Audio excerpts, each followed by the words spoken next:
guys. Thanks for being here. This is Nathan Riedel from Jorge State University. He's going to talk about distance learning, specifically with China, and what Jorge State does with that. Hi. Actually, I'm glad we have a very small group here. We can be like friends. How's everybody doing? Burnt out maybe? I'm going to try to keep it short and simple. We have more room for Q&A. First thing I need to get out of the way is I am not being paid by either HT2 Labs or iLooks Video. My background comes in ed tech, and ed tech people love their tools. So when they get a tool they like throwing it at people and saying, I use this, yay.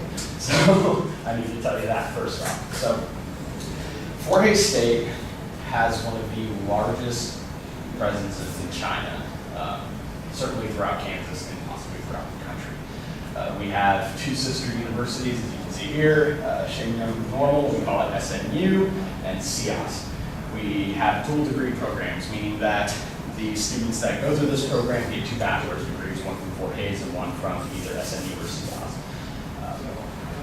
Therefore, and this is our bread and butter, this is our money maker right here.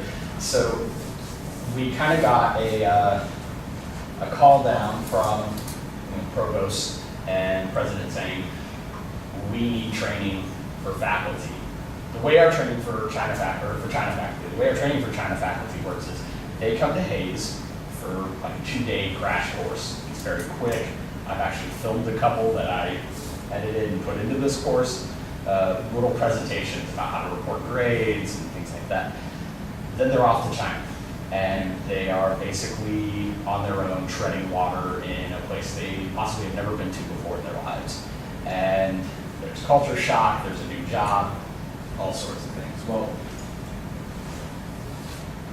a couple years back, we designed a new faculty orientation course. So when you're training faculty, you have quite the task at hand because faculty kind of have this, hey, I'm faculty, I can kind of do what I want, go where I want. So they don't always show up to the on-campus new faculty orientation. I mean, they're starting a new job, they have to get, if they have a house, they need to get utilities hooked up, they need to find apartments, so they may not show up. So a couple years ago, we designed this training course to help faculty gather all the information they need to at a pace they can. This is a 4-week course. It covers all sorts of things. We'll go over a few of them, but it covers, academic or campus policies, university policies, and then different kind of classroom basics, technology. We'll look at a few of the outcomes. The course or the system we built this on is called Curator. It's part of the HT2 Labs learning ecosystem. They are based out of the UK. That's why I like to think that they are able to get around the Great Firewall in China, because they're not centralized in America. But I'm sure there's some other excuse, who knows? Maybe their CEO has some kind of deal with somebody over there. He's kind of this genius. His name's Ben Betts. He's done a TED Talk or two, I think. You can look him up. Curator is a social learning platform. And you're able to build out levels like this. It works on gamification. So you have points and leaderboards.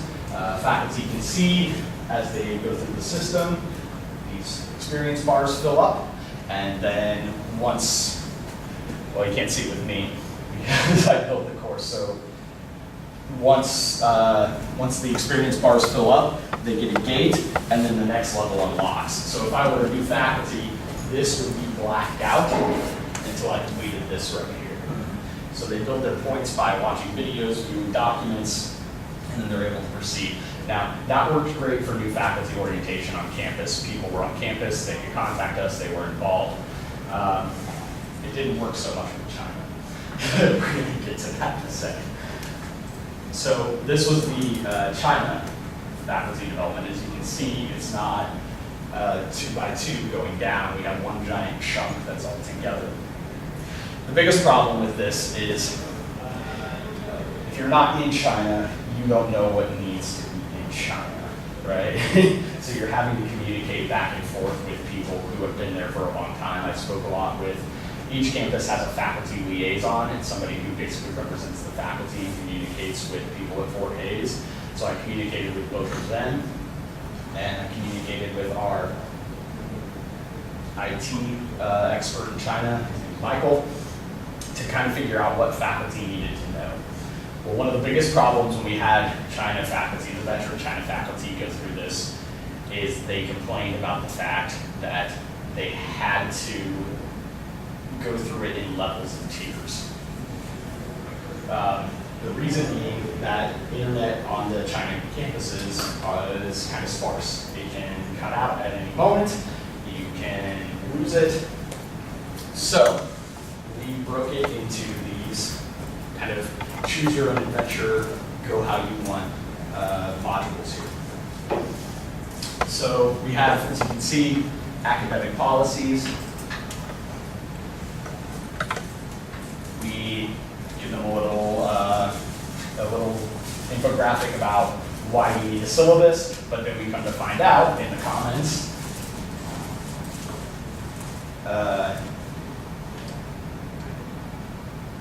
that people are already building their own syllabi and trying to work with their own syllabi.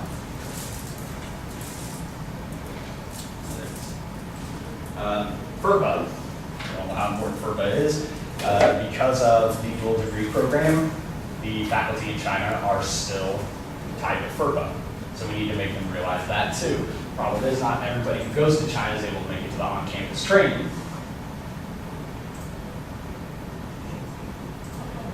So I went and I recorded the FERPA presentation for them. So that way it's specific and it talks about why FERPA works in China and what they need to do to kind of adopt FERPA in China. Academic misconduct, sexual harassment, student code of conduct. It's important that we relay this information to them, basically because they're still tied to Fort Hays State.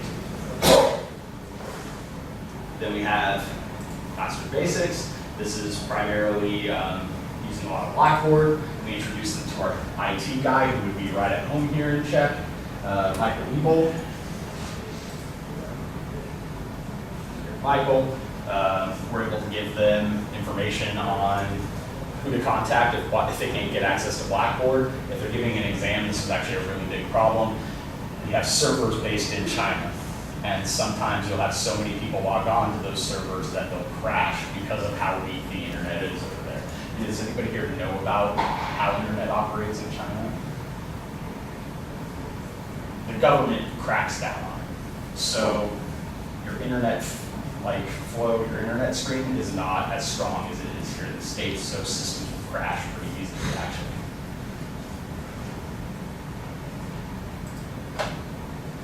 We let them know about Blackboard, and then another big one here, we have a blog that is, it hosts a knowledge base with a lot of video tutorials.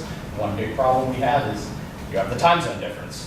As the title of my presentation says, half a world away. Well, while they're up and doing grading, course design, everything, I'm asleep. I'm not going to be able to answer tech questions for them. So I provided them a video on how to find other tutorials and other videos that can help them with tech questions. Yes.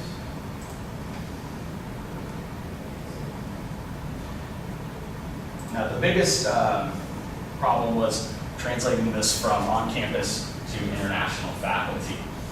So we actually designed this faculty resources module specifically for the China faculty. One big thing is always putting things into context. Well, it's one thing to throw information at faculty, but if you don't personalize it, they're not going to care. And we experience that all the time. How does it benefit me? So we gave them information on who to contact, depending on their different campuses. Fast enough. I designed a Adobe Captivate simulation here.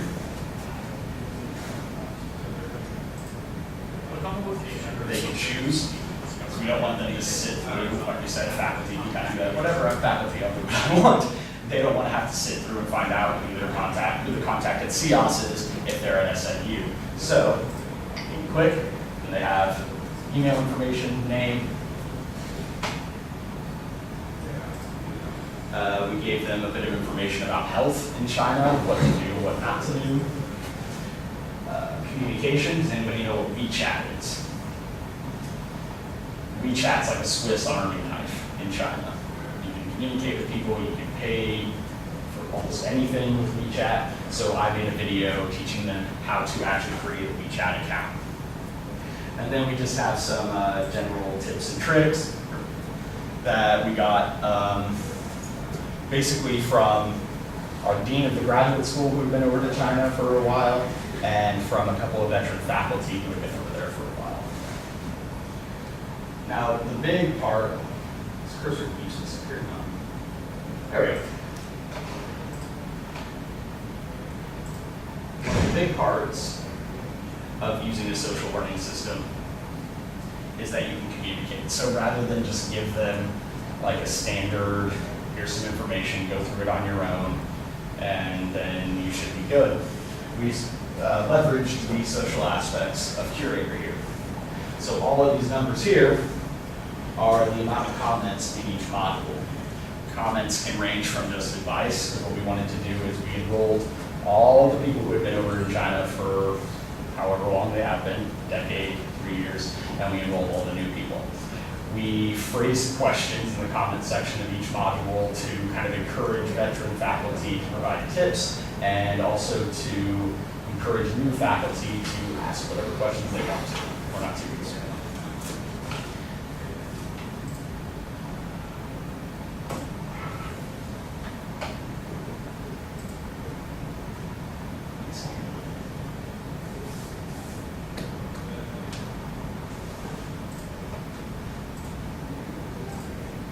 So here, we have tell us about yourself. We tried to, we didn't get a lot of people going through this. As I said, faculty will be able to fly, and it's tough to enforce training on people that are on the other side of the planet. You can't really get on a plane, go across the Pacific and say, hey, you need to do this. So we did have a couple of people kind of tell us about themselves a little bit, faculty at SMU. The hope here is that new faculty can kind of see who's where and who's doing what. And that way they have someone to reach out to in case they need any help.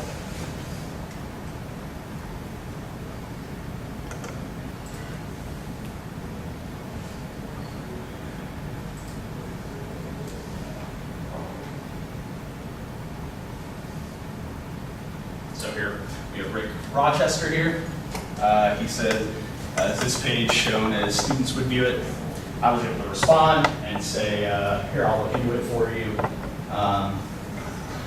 I'll have to ask the folks in the library. But once I have something like that, I don't really provide it in the comments. I tend to email the person directly afterwards. So I said, hey, I'll look into this for you and answer your question.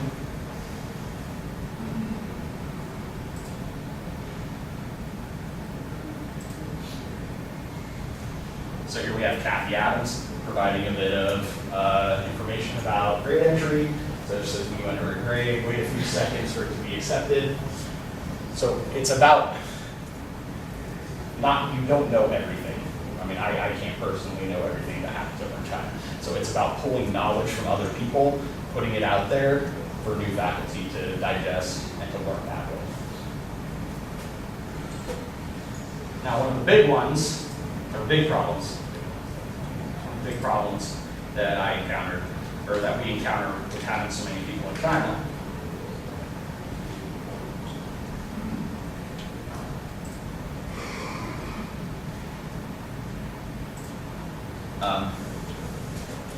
YouTube is blocked in China.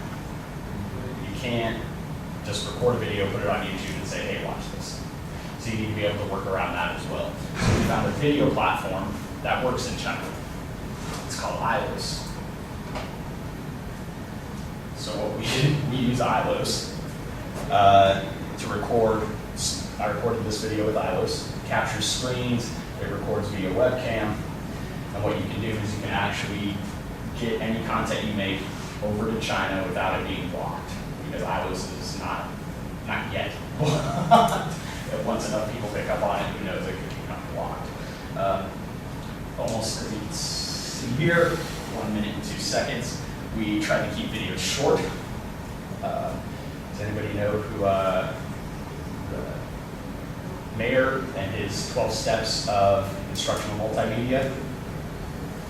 He basically says that you need to do this thing called segmenting.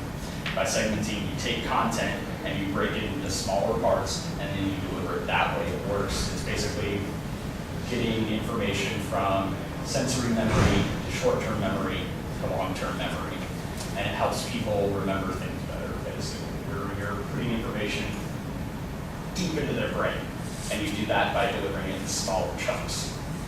Like if I could present this to you in smaller bits instead of one long 45-minute presentation, you would probably remember a lot more, because you could watch a video, 2 minutes, come back in, and then you would have that information from that 2-minute video into your memory, and think about it, dwell on it, and then come back and do more. That's how segmenting works, according to Mayer, anyways. Child psychologist.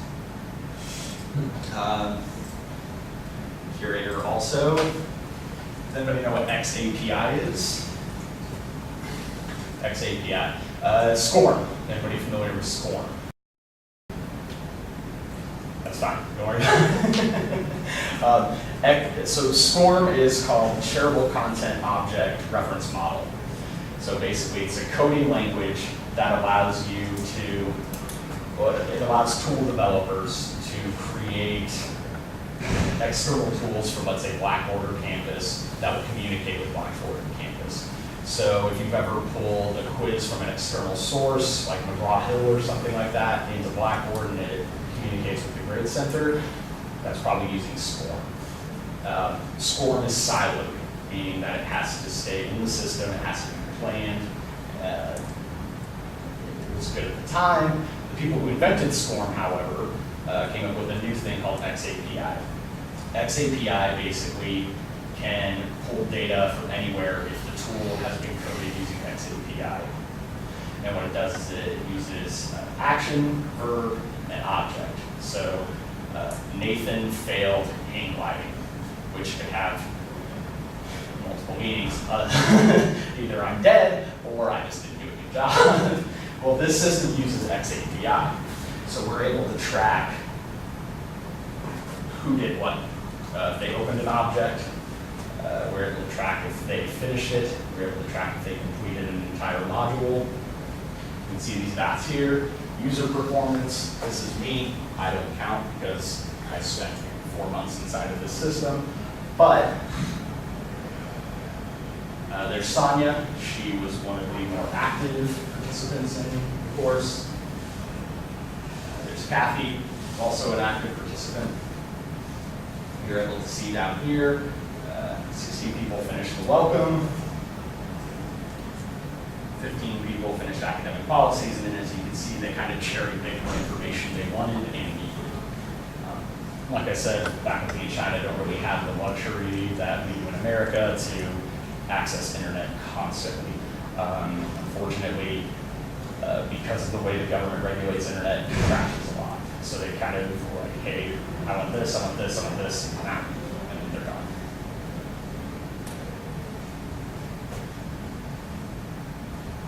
You can also see activity. And then one thing that I thought was actually kind of funny, we didn't have any activity after April 16th. All of a sudden, about a week ago, a couple weeks ago, someone by the name of John Jones popped in and started looking at stuff.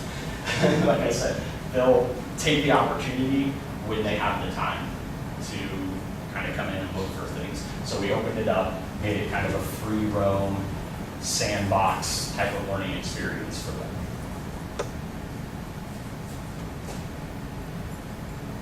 Any questions? Like I said, I try to keep it under 25, so occasionally. Yeah. Yes. I know like KU we have faculty and stuff like that. Do you give them a basic, I know faculty like to do their own thing, but do you give them a basic technology platform when they go and give it to them, set it up for them, or do you mean hardware? Yeah. I don't know for sure. That would be more, there's actually people from Tiger Tech here, that would be more of a question for them. I mean, I work more in the Blackboard Learning Tech area. I know on campus faculty, we give everybody laptops, we have a 3-year rotation initiative, all this stuff.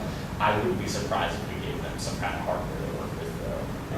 I mean, we are kind of sending them out into the woods with, you know, their clothes on their back and saying, here, teach. So, You know, like we do it with C-level executives, but as usual, some faculty members that with their PhDs do and don't follow our advice when they go to China.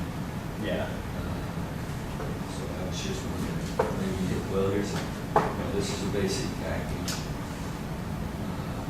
that would give you for security reasons and stuff like that. Yeah, I mean, I don't know for sure. I would be surprised if we did, like, if we didn't give them laptops or any kind of hardware. Yeah. Any other questions?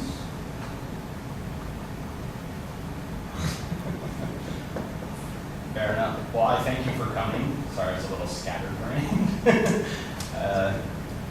If you'd like any information about either this system or iLOS, feel free to ask me and I can give you whatever you need to know. So, thanks. Thank you.